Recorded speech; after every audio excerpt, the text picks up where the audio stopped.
क्या होगा अगर मैं आपको बताऊं कि दुनिया की सबसे तेज दिमागों में से कुछ लोग रोज सिर्फ 2 मिनट की एक छोटी सी ब्रेन एक्सरसाइज करते हैं और यही छोटी सी आदत उनकी मेमोरी, फोकस और सोचने की क्षमता को कई गुना बेहतर बना देती है। सुनने में अजीब लगता है ना, लेकिन सच ये है कि जापान में लाखों लोग इस तकनीक का इस्तेमाल करते हैं। स्कूलों में बच्चे इसे करते हैं, बिजनेस प्रोफेशनल्स इसे करते हैं, यहाँ तक कि बुजुर्ग लोग भी अपने दिमाग को तेज रखने के लिए इसे रोज करते हैं। लेकिन हैरानी की बात यह है कि पश्चिमी देशों के 90% लोग इस तकनीक के बारे में जानते ही नहीं। क्यों? क्योंकि ये तरीका बहुत सरल है, लेकिन इसका असर बहुत शक्तिशाली है। ये एक्सरसाइज आपके दिमाग के दोनों हिस्सों को एक साथ सक्रिय करती है, जिससे आपकी मेमोरी तेज होती है, फोकस बढ़ता है और सोचने की गति भी तेज हो जाती है। और रिसर्च ये भी बताती है कि जब दिमाग के दोनों हिस्से एक साथ काम करते हैं तो आपका दिमाग नई जानकारी को ज़्यादा तेज़ी से सीख सकता है और लंबे समय तक याद रख सकता है। आज इस वीडियो में मैं आपको दिखाने वाला हूं वही जापानी ब्रेन एक्सरसाइज जिसे आप घर पर ही शुरू कर सकते हैं। इसमें ना कोई महंगा कोर्स चाहिए, ना कोई ऐप और ना ही ज़्यादा समय, सिर्फ 2 मिनट रोज़। लेकिन अगर आप इसे सही तरीके से करते हैं तो ये आपकी मेमोरी, फोकस और दिमाग की ताकत को पूरी तरह बदल सकता है।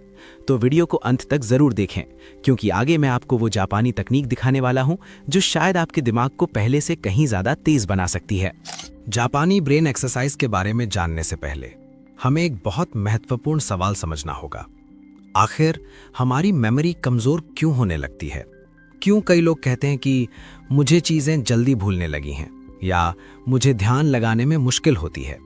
अगर आप भी कभी ऐसा महसूस करते हैं तो आप अकेले नहीं हैं। आज दुनिया भर में लाखों लोग इसी समस्या से जूझ रहे हैं।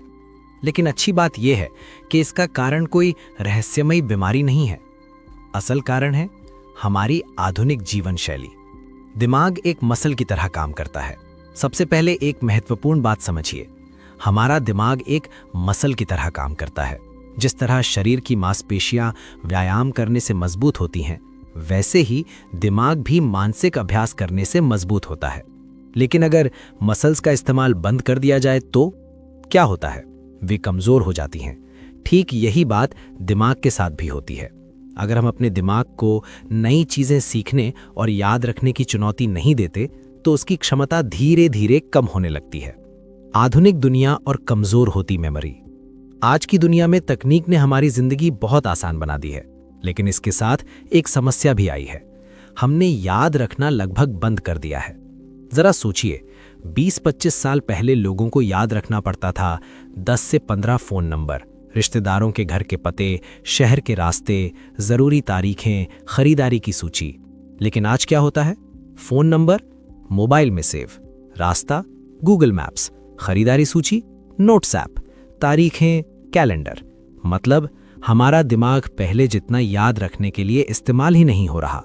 और जब किसी क्षमता का इस्तेमाल कम हो जाता है तो वो धीरे धीरे कमजोर हो जाती है। वर्किंग मेमोरी क्या होती है? दिमाग में एक खास सिस्टम होता है जिसे कहते हैं वर्किंग मेमोरी। ये वो सिस्टम है जो हमें मदद करता है जानकारी को थोड़ी देर तक याद रखने में, एक साथ कई चीजें सोचने में, समस्याएं हल करने में, बातचीत के दौरान ध्यान रखने में। उदाहरण के लिए, अगर कोई आपको फोन नंबर बोलता है और आप उसे डायल करने तक याद रखते हैं तो वो वर्किंग मेमोरी है। लेकिन अगर ये सिस्टम कमजोर हो जाए तो क्या होता है? आपको ऐसी चीजें महसूस होने लगती हैं। आप कमरे में जाते हैं और भूल जाते हैं क्यों आए थे। आप किसी से मिलते हैं और उसका नाम कुछ मिनट में भूल जाते हैं। आप पढ़ाई शुरू करते हैं लेकिन ध्यान जल्दी भटक जाता है। या आप फोन खोलते हैं किसी जरूरी काम के लिए, लेकिन 30 मिनट बाद पता चलता है कि आप सिर्फ सोशल मीडिया स्क्रॉल कर रहे थे। अगर ऐसा आपके साथ भी होता है तो घबराने की जरूरत नहीं है। इसका मतलब ये नहीं कि आपका दिमाग कमजोर है।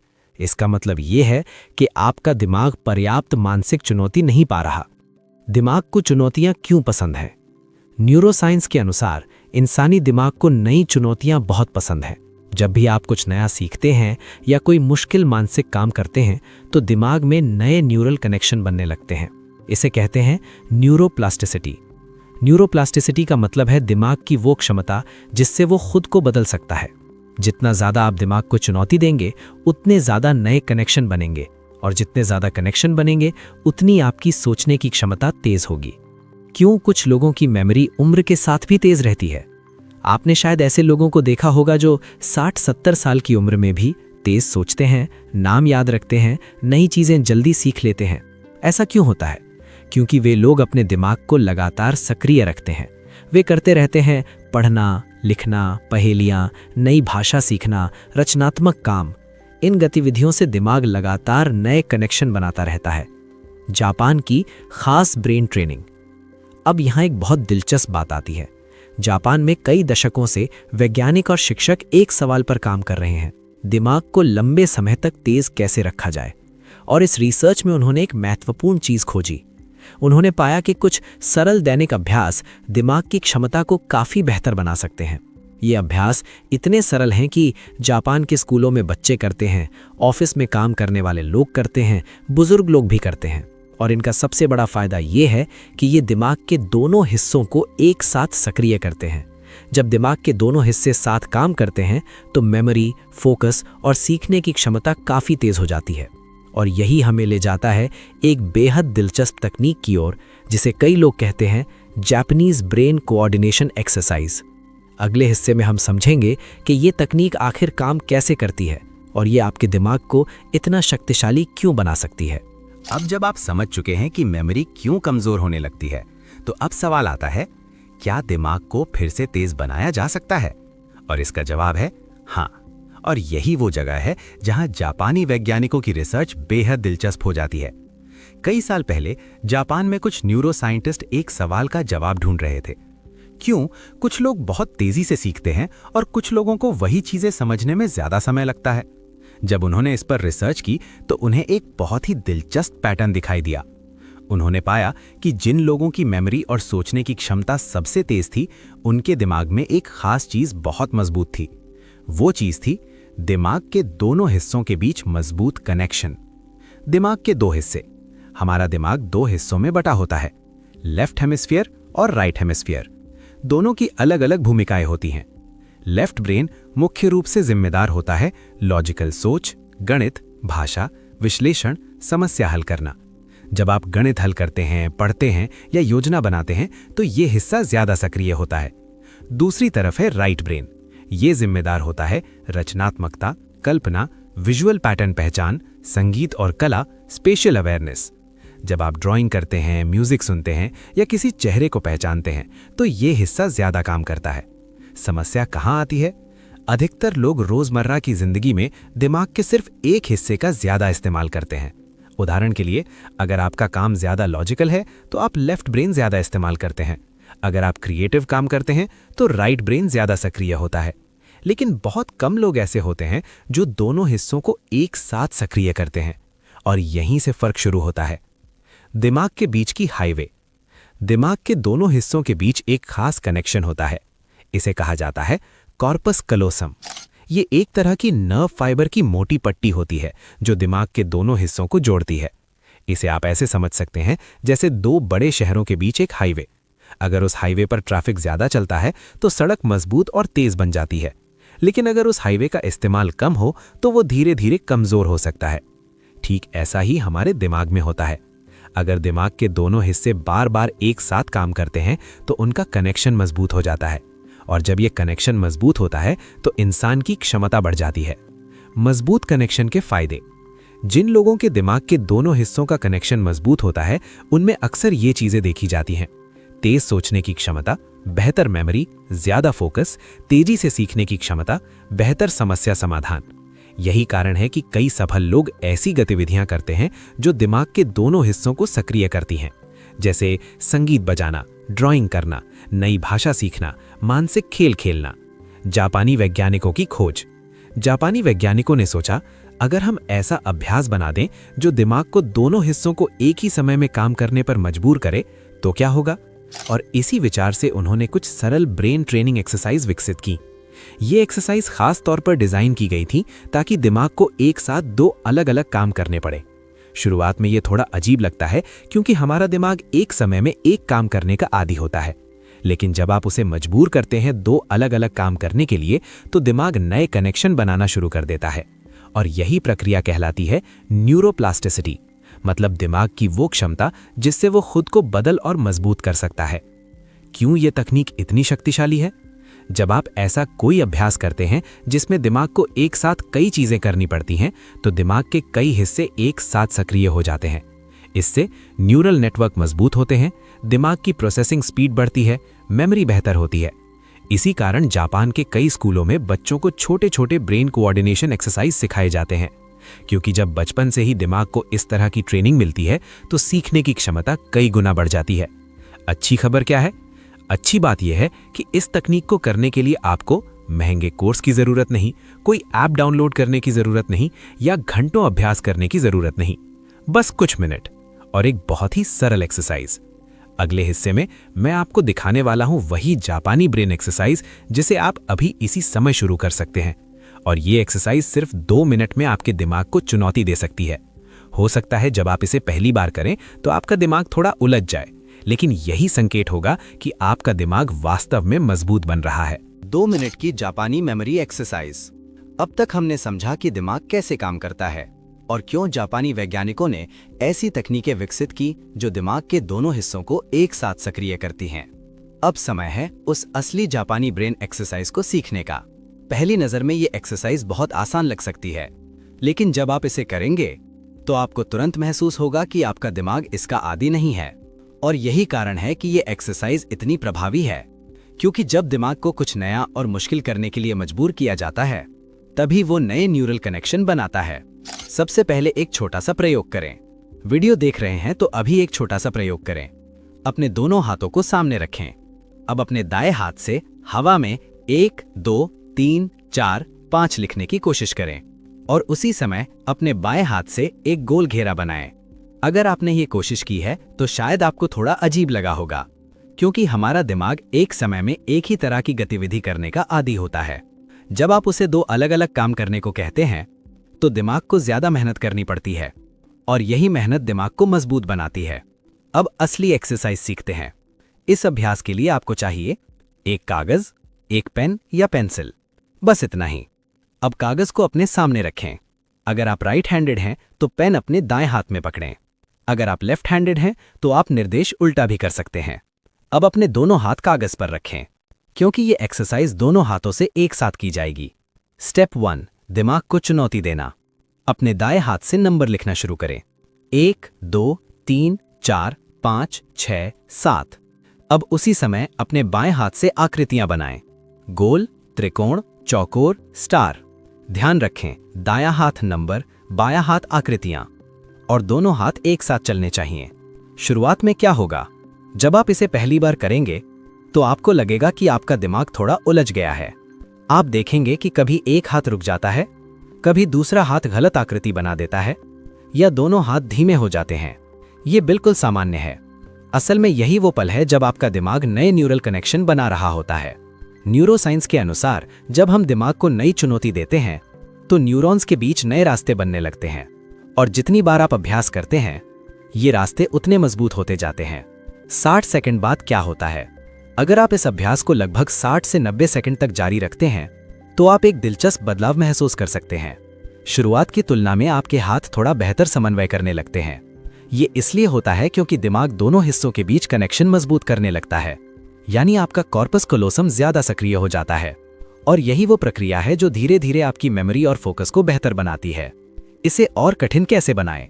जब ये एक्सरसाइज आसान लगने लगे तो आप इसे और चुनौतीपूर्ण बना सकते हैं।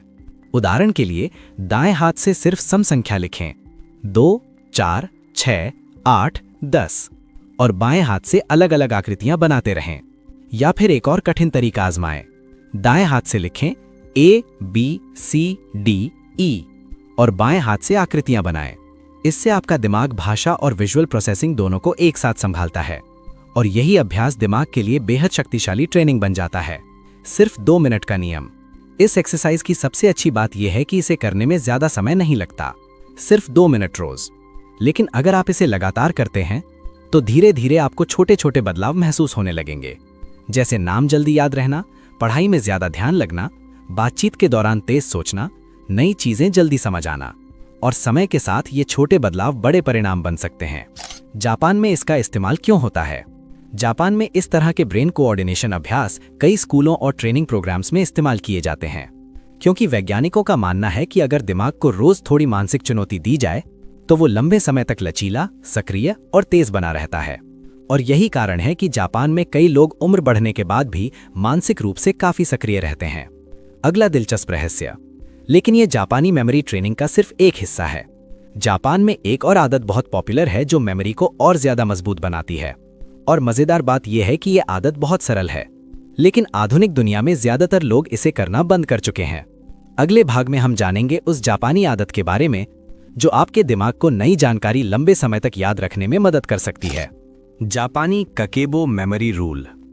अब तक आपने एक दिलचस्प जापानी ब्रेन एक्सरसाइज के बारे में जाना जो दिमाग के दोनों हिस्सों को एक साथ सक्रिय करती है। लेकिन जापान में एक और आदत है जो दिखने में बहुत साधारण है, लेकिन मेमोरी पर इसका असर बेहद शक्तिशाली होता है। इस आदत का नाम है ककेबो और इसकी कहानी लगभग 120 साल पुरानी है। एक छोटी सी कहानी। साल था 1904। जापान तेजी से बदल रहा था। लोग शहरों में काम करने लगे थे और परिवारों के खर्च बढ़ने लगे थे। उसी समय एक जापानी महिला पत्रकार थीं जिनका नाम था हानी मोटोको। उन्होंने एक समस्या देखी।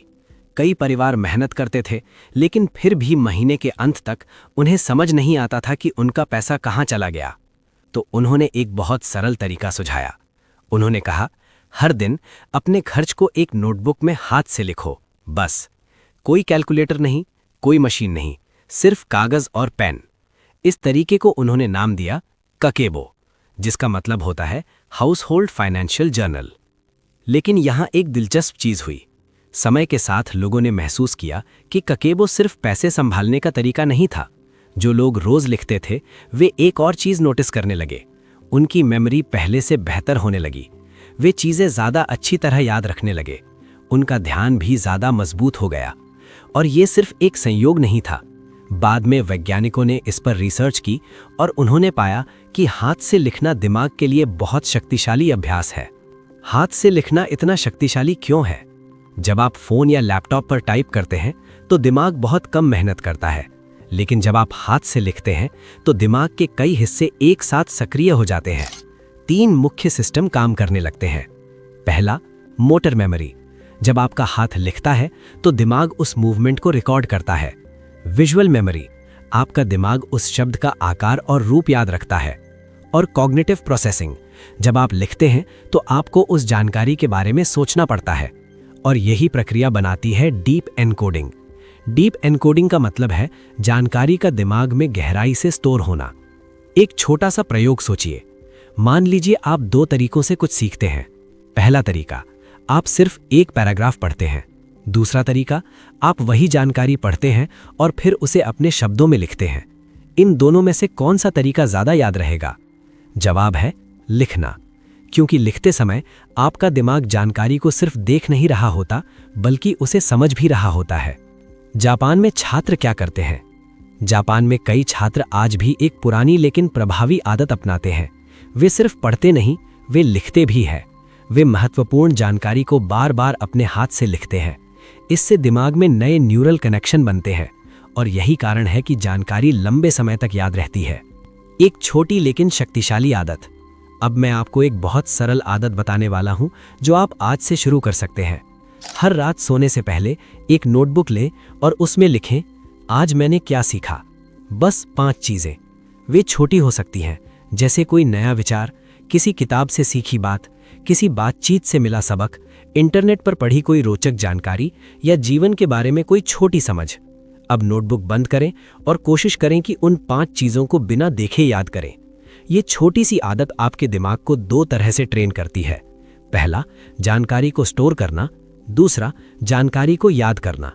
और यही 2 स्किल्स मेमोरी को मजबूत बनाती हैं। कल्पना कीजिए, अगर आप रोज 5 चीजें लिखते हैं तो एक हफ्ते में 35 नई बातें, एक महीने में 150 से ज्यादा नई बातें और एक साल में 1800 से ज्यादा नई जानकारियां। धीरे धीरे आपका दिमाग एक ज्ञान की लाइब्रेरी बन जाता है। तो अब तक आपने 2 शक्तिशाली जापानी तकनीकें सीख ली हैं। पहली, दोनों हाथों वाली ब्रेन एक्सरसाइज। दूसरी, ककेबो लिखने की आदत। दोनों बहुत सरल हैं, दोनों में ज्यादा समय नहीं लगता, लेकिन अगर इन्हें सही तरीके से किया जाए तो शायद आप अपने दिमाग में एक बड़ा बदलाव महसूस कर सकते हैं। अगले हिस्से में क्या होगा? तो अब तक आपने 2 शक्तिशाली जापानी तकनीकें सीख ली हैं। पहली, दोनों हाथों वाली ब्रेन एक्सरसाइज, दूसरी ककेबो लिखने की आदत। दोनों बहुत सरल हैं, दोनों में ज़्यादा समय नहीं लगता, लेकिन अगर इन्हें सही तरीके से किया जाए तो शायद आप अपने दिमाग में एक बड़ा बदलाव महसूस कर सकते हैं। अगले हिस्से में मैं आपको एक 30 डे जापानीज ब्रेन चैलेंज बताने वाला हूं। एक ऐसा छोटा सा रूटीन जो रोज सिर्फ 3 मिनट लेगा, लेकिन अगर आपने इसे लगातार किया तो शायद आप अपने दिमाग में एक बड़ा बदलाव महसूस कर सकते हैं। अब तक आपने 3 शक्तिशाली चीजें सीखी हैं। पहली, दोनों हाथों से की जाने वाली ब्रेन एक्सरसाइज। दूसरी, हाथ से लिखने की जापानी आदत। और तीसरी, दिमाग को रोज छोटी चुनौती देना। लेकिन असली फर्क तब आता है जब ये सब सिर्फ जानकारी नहीं रहता, बल्कि एक आदत बन जाता है। क्योंकि सच ये है कि दिमाग एक मसल की तरह होता है। अगर आप इसे इस्तेमाल करते हैं तो ये मजबूत होता है, और अगर आप इसे चुनौती देना बंद कर देते हैं तो ये धीरे धीरे कमजोर होने लगता है। इसीलिए जापान में एक बहुत सरल नियम माना जाता है, छोटी लेकिन लगातार आदतें। अब मैं आपको एक बहुत सरल चैलेंज देने वाला हूं। ये चैलेंज सिर्फ 3 मिनट रोज लेगा, लेकिन अगर आपने इसे 30 दिन लगातार किया तो आप अपने दिमाग में फर्क महसूस कर सकते हैं। Step 1, 2 minute brain exercise. दिन में किसी भी समय वो एक्सरसाइज करें जो हमने पहले सीखी थी। दोनों हाथों से, एक हाथ से नंबर और दूसरे हाथ से आकृतियां। सिर्फ 2 मिनट। शुरुआत में ये मुश्किल लगेगा, लेकिन धीरे धीरे आपका दिमाग इस नए समन्वयता आदी होने लगेगा, और यही वो प्रक्रिया है जो नए न्यूरल कनेक्शन बनाती है। Step 2, 1 minute memory writing. रात को सोने से पहले एक नोटबुक लें और उसमें लिखें, आज मैंने क्या नया सीखा। सिर्फ 3 से 5 बातें। ये बहुत बड़ी चीजें नहीं होनी चाहिए, छोटी छोटी सीख भी हो सकती हैं, लेकिन ध्यान रखें उन्हें अपने हाथ से लिखें। अब नोटबुक बंद करें और कोशिश करें कि आप उन बातों को बिना देखे याद करें। ये छोटा सा अभ्यास दिमाग को सिखाता है कि जानकारी को कैसे स्टोर करना है और कैसे वापस निकालना है। यही असली मेमोरी ट्रेनिंग है। 30 दिन बाद क्या हो सकता है? अगर आप ये अभ्यास 30 दिन लगातार करते हैं तो आप कुछ बदलाव महसूस कर सकते हैं, जैसे चीजें जल्दी याद रहना, बातचीत में तेज सोचना, पढ़ाई में ज्यादा फोकस, नई जानकारी जल्दी समझना, और सबसे बड़ी बात, आपका दिमाग ज्यादा सक्रिय महसूस होने लगेगा। एक सच जो लोग भूल जाते हैं। अक्सर लोग सोचते हैं कि तेज दिमाग सिर्फ कुछ खास लोगों को मिलता है, लेकिन न्यूरोसाइंस हमें कुछ और बताती है। दिमाग स्थिर नहीं है, ये बदल सकता है, ये सीख सकता है, और ये खुद को मजबूत भी बना सकता है। लेकिन इसके लिए एक चीज जरूरी है, नियमित अभ्यास। अब एक छोटा सा सवाल। अब मैं आपसे एक सवाल पूछना चाहता हूं। कल्पना कीजिए, अगर आप रोज सिर्फ 3 मिनट अपने दिमाग को मजबूत करने में लगाते हैं तो 1 साल बाद आपका दिमाग कैसा होगा? और अगर आपने ये शुरू ही नहीं किया तो 1 साल बाद भी सब कुछ वैसा ही रहेगा। फर्क सिर्फ एक छोटे फैसले का होता है। Final message. तो अगर आप अपने दिमाग को तेज बनाना चाहते हैं तो आज से ये छोटा सा चैलेंज शुरू करें। 30 दिन, 3 मिनट हर दिन, और देखें कि आपका दिमाग कैसे धीरे धीरे बदलने लगता है। क्योंकि कभी कभी सबसे बड़े बदलाव सबसे छोटी आदतों से शुरू होते हैं। अगर आपको ये जापानी ब्रेन टेक्निक दिलचस्प लगी तो इस वीडियो को लाइक करें और चैनल को सब्सक्राइब करें, क्योंकि इस चैनल पर हम ऐसी ही माइंड पावर और ब्रेन साइंस की तकनीकें शेयर करते हैं जो आपकी सोच और जिंदगी दोनों को बेहतर बना सकती हैं।